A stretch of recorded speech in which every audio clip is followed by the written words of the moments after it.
Laymen's evangelical fellowship స్థాపకులు దానియేల్ గారు 1960 సంవత్సరం డిసెంబర్ 14వ తేదీన చేసిన ప్రసంగము. వాక్య పఠన భాగము 103వ కీర్తన మొదటి 5 వచనాలు. ఈ కీర్తనలో గొప్ప ప్రత్యక్షత ఉన్నది. ఆయన ఉపకారములలో దేనిని మరువవద్దని దావీదు తన ప్రాణమును అడుగుచున్నాడు.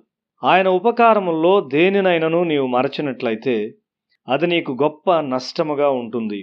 ఆయన ఉపకారములను జ్ఞాపకం చేసుకొనుచు వాటి కొరకు ఆయన్ను స్తుతించుచుండుట నీ విశ్వాసాన్ని వృద్ధి చేస్తుంది.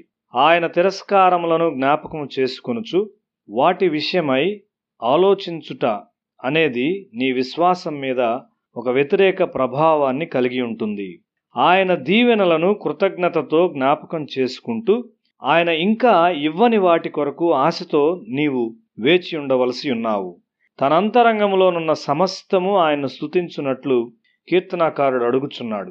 నీ అంతరంగ మనస్సు దేవుని స్తుతిస్తే అది నీ స్థిరమైన విశ్వాసమును సూచించుచున్నది. మనిషి యొక్క అంతరంగ మనస్సులోనికి చొచ్చుకొని వెళ్ళు వెలుగును లోకములోనికి యేసు తెచ్చాడు. యేసును వెంబడించువాడు చీకటిలో ఎంత మాత్రము నడువడు. అయితే కొన్ని సందర్భాల్లో మనము చీకటిలో నడిచిన పరిస్థితులను కలిగి ఉంటాము. ఎందుకు? మన తలంపులు వెలిగించబడనందున మరియు మన హృదయంలో ఇంకా చీకటి భాగములు ఉండుట వలన. నీ ప్రాతకాల ప్రార్థన సరిగా లేకపోతే నీవు చీకటిలో నడుస్తావు.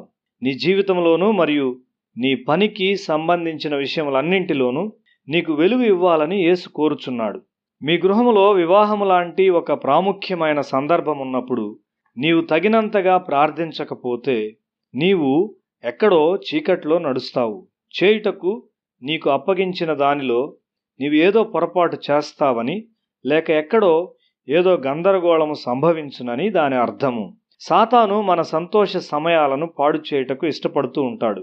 నీ హృదయము శుద్ధి చేయబడి నీలో ఉన్నదంతా వెలిగించబడినప్పుడు నీ రోగములన్నీ స్వస్థపరచబడును.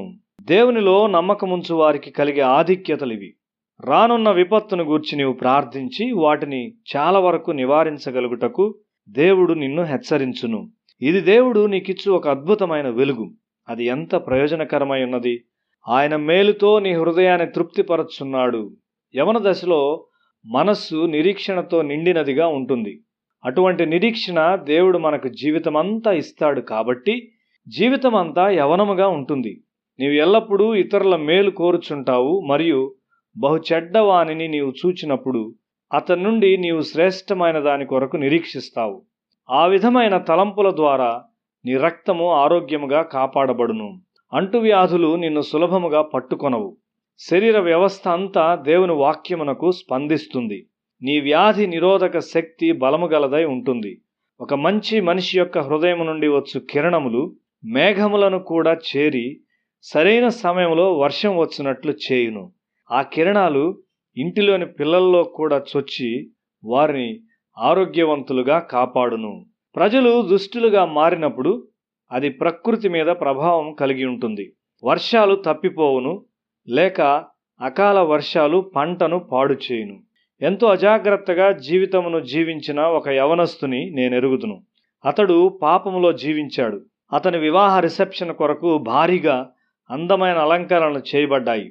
అయితే ఆ దినాన ప్రచండమైన వర్షం వచ్చి ఆ అలంకరణ అంతటినీ పాడు చేసింది మరియు భోజనం వడ్డించుట కూడా చాలా క్లిష్టమైపోయింది. మనలో కొంతమంది దేవుని ఎదిరిస్తాం. దేవుణ్ణి విస్మరించి మన జీవితాన్ని బాగుగా కొనసాగించగలమని తలస్తూ ఉంటాం. అయితే ప్రకృతియే మనకు వ్యతిరేకంగా పోరాడుతుంది. దేవుని వాక్యం మన కొరకు నిలువ చేయబడిన శక్తి వలె ఉన్నది. అది దేవుని నుండి వచ్చును. నీవు దేవుని వాక్యమును చదువుచు దాన్ని ధ్యానిస్తూ ఉండగా ఆ శక్తి నీలోనికి ప్రవహిస్తుంది. మలాకి గ్రంథము 4వ అధ్యాయము 2వ వచనము. నా నామమందు భయభక్తులు గలవారగు మీకు నీతి సూర్యుడు ఉదయించును. అతని రెక్కలు ఆరోగ్యము కలుగజేయును గనుక మీరు బయలుదేరి క్రొవ్విన దూడలు గంతులు వేయునట్లు గంతులు వేయుదురు.